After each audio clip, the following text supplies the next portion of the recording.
Alors que la crise laisse derrière elle une kyrielle de bâtiments à l'abandon, un chevalier se dresse pour apporter sa solution.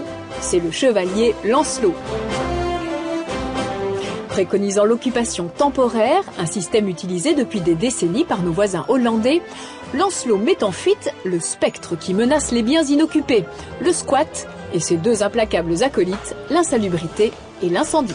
Nous gérons ici en Belgique donc différents types de bâtiments. Ça va de la petite maison du particulier jusqu'à une caserne, jusqu'à un château et même jusqu'à un 60 000 mètres carrés comme l'hôpital qu'on gère avec Lancelot Belgique à Anvers. Lancelot exauce tous les vœux. Pour les propriétaires, celui d'échapper aux nouvelles taxes qui frappent les bâtisses inoccupées sans devoir faire appel à de très coûteuses sociétés de gardiennage puisque la présence humaine empêche les dégradations potentielles. Nos gardiens chez Lancelot sont un peu nos ambassadeurs.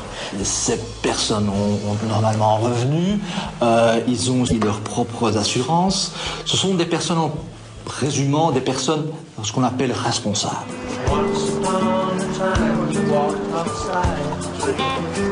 Ces gardiens souhaitent soit épargner pour le futur, pour une nouvelle maison, pour leur propre maison, ou souhaitent plutôt habiter, je veux dire, plutôt d'une manière aventureuse dans une caserne ou même dans un château.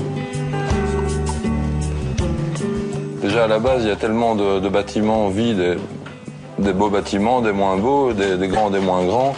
Il y a quand même pas mal de gens qui recherchent des logements, donc moi je rejoins assez cette optique d'esprit-là d'occuper les logements qui sont vides et de ne pas passer l'hiver dehors et en même temps, ça, je veux dire ici si c'était vide, ça tomberait beaucoup plus vite aussi en ruine.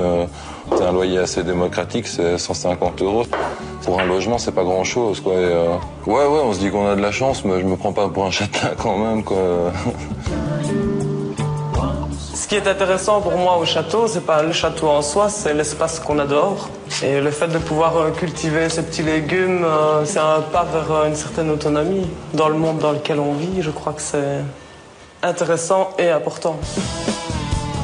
La seule ombre au tableau, ce sont les délais dans lesquels les gardiens sont priés de réagir.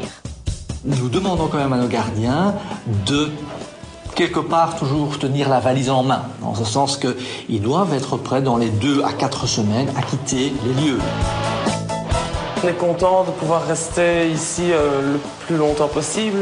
À chaque fois qu'il y a un nouveau projet, bon, on a un peu peur de devoir partir, mais en même temps, c'est clair dès le départ, c'est qu'on a 2 semaines de préavis et si on doit partir, eh bien on part, simplement.